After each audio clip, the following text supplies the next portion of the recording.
Hello everyone. You are watching a segment of the Countdown program from November 2, 2023. Today is Thursday. View all of our programs on the Patreon resource. And thanks to everyone who is becoming our patrons right now. I'll talk about the themes of the postscript a little later, but now let's get to the main thing.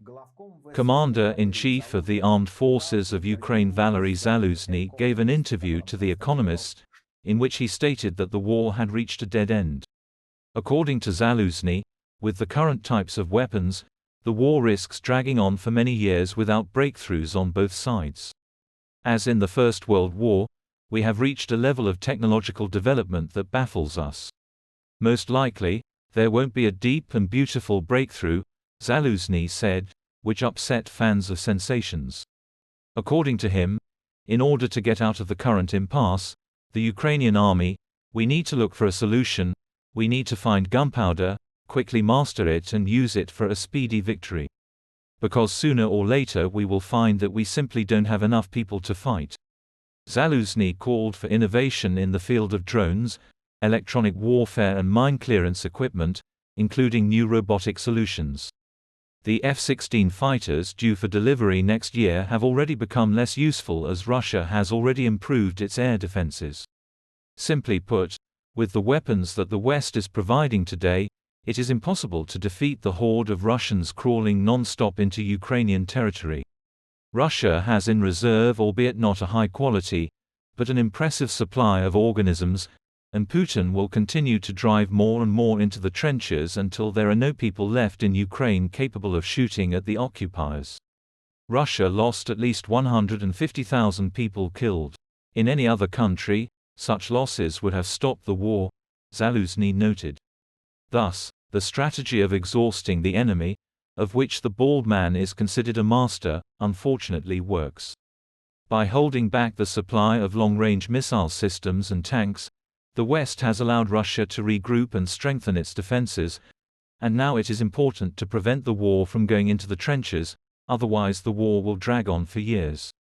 Meanwhile, a friend of the good Russians, who is increasingly breaking into pro-Russian hysterical speeches, Alexei Arestovich, announced his possible nomination as a candidate in the presidential elections in Ukraine, if they take place. On Wednesday, Arestovich even made public his proposals for political, economic and other reforms in the country. According to him, the publication was made to start a discussion, in order to then turn the initiatives into a full-fledged election program. Now his proposals consist of 14 points, one of which concerns the occupied territories of Ukraine. Arestovich proposes to give them to Putin, following the Kissinger Plan, and to go on strategic defense. There has been no official reaction to these collaborator statements by Arestovich yet. One thing is not clear. Why is the irreplaceable thinker and unique reconnaissance pilot still not performing feats at the front, although he promised? Probably Feigen didn't let me in and Latinina strictly forbade it. Watch this and other stories in full on the Patreon resource. Become our patrons right now and look further in this program. US President Joe Biden announced the need to suspend Israel's ground operation in the Gaza Strip in order to save the lives of people held hostage by Hamas militants. Putin demands that Avdiivka be taken at all costs.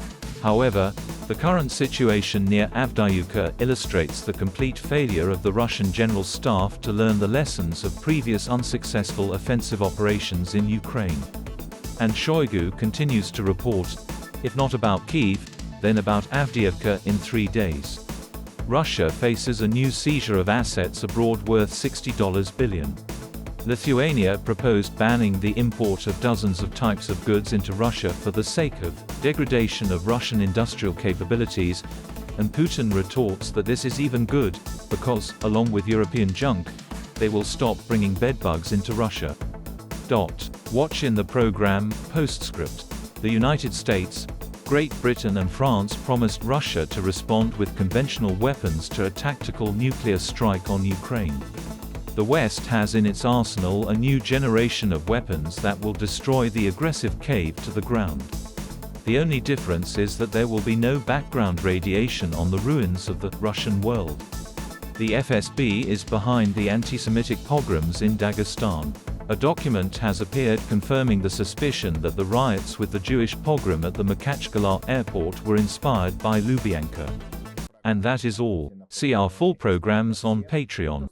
And thanks to everyone who is becoming our patrons right now. Hugged everyone.